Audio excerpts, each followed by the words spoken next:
doing?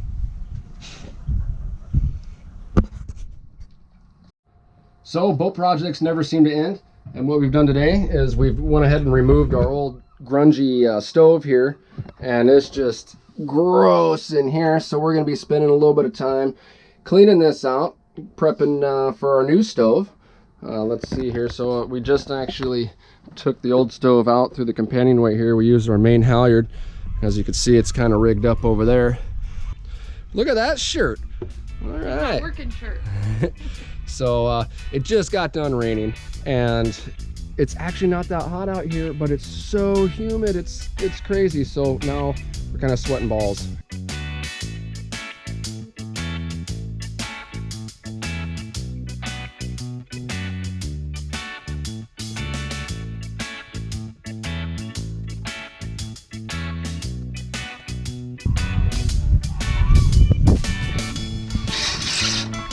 There she is.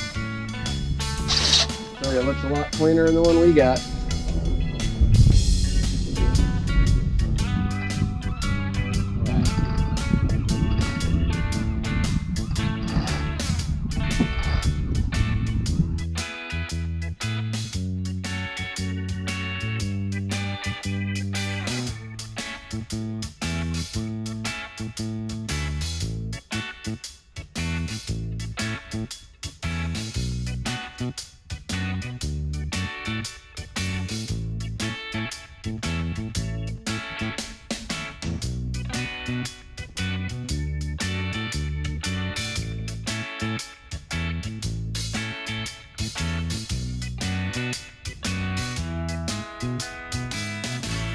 Well, after a few hiccups, like any task, she's finally in. Sure looks a lot better. Makes everything else around it look pretty dingy. But she's good to go.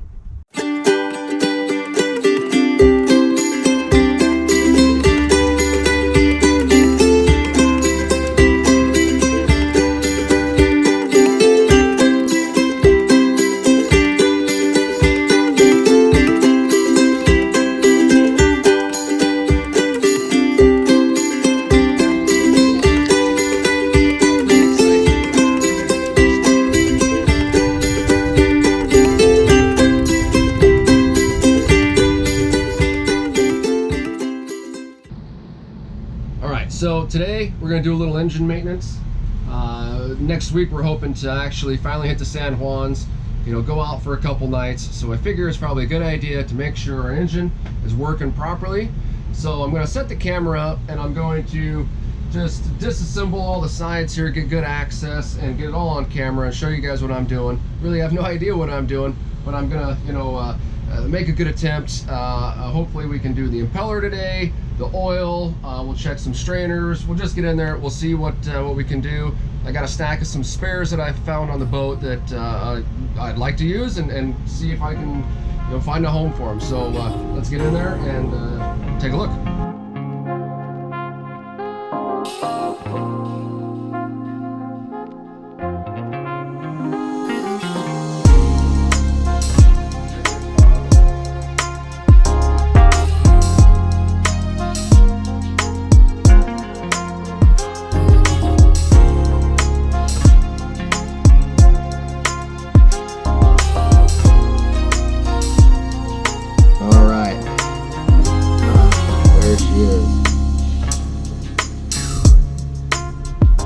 Go ahead and pop these covers off right here.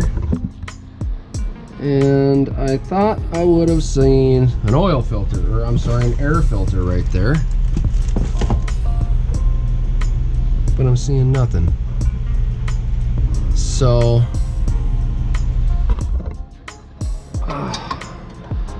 that is a very peculiar situation there. Got a center screen. This is what the filter I have that looks like. So that's why I thought, it looks like it fits right in that bin quite nicely. That's pretty strange. All right, well, the manual calls it a intake silencer element, and they got a kind of a equivalent of the same screen that we got in there. They just say to wash it out with some detergent. I didn't do that. I just gave it a little wipe down, and I'll just throw it back in there and continue looking for the air filter, I suppose.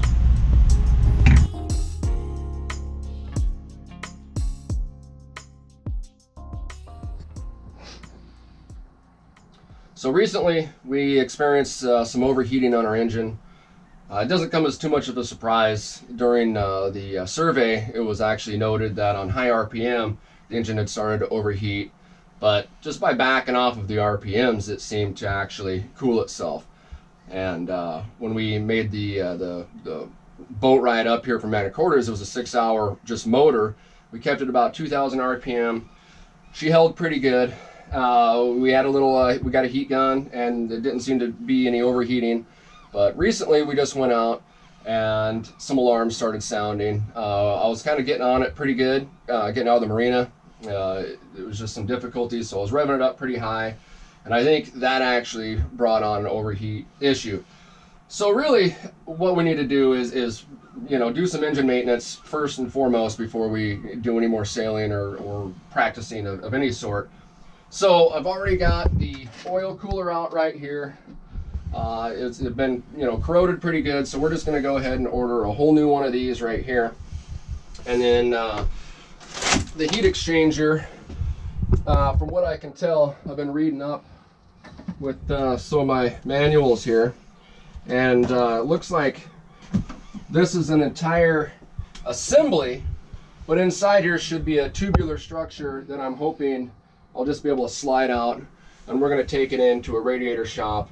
So I've exposed the heat exchanger here, and as suspected, a lot of corrosion, a lot of gunk, and sure enough, some of the holes are plugged.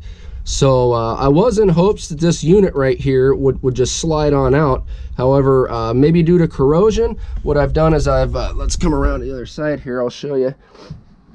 I've actually opened up the other side here, and I was hoping I could just kind of push it through, but it's not wanting to budge. A little light tapping from the front seems to have loosened her up here, and indeed, we got an old gasket there. Indeed, she is going to pull on out. I might end up needing 2 hands. Oh, I guess not. Let's pull her on out here. I hear some fluid in there. We have enough room. Oh, and there she is.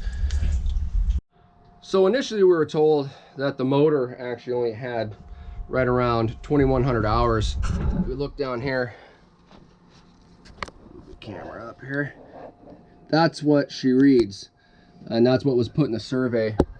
While Tanny and I were digging around, well, we found this. This right here is an old hour meter with 2,151 hours on it, and there's a note saying found bad on 2/17/03, removed 2/18/03. So basically you can double the hours on the motor, so that's quite unfortunate. Maybe that's why we're having some of these problems, and I'm hoping that just by getting the cooling fixed that the motor will have many more hours left on it. It's all about the maintenance that prior owners did, and I'm just going to do the best I can as far as maintenance and what we have. So I would hate to see in the future us have to drop a whole new motor in here, but let's just get the cooling figured out. 4,100 hours or 4,200 hours combined, I don't think is all that bad. Being a diesel motor, I know they're built to run a long time. How long? I don't know, but hopefully a while longer.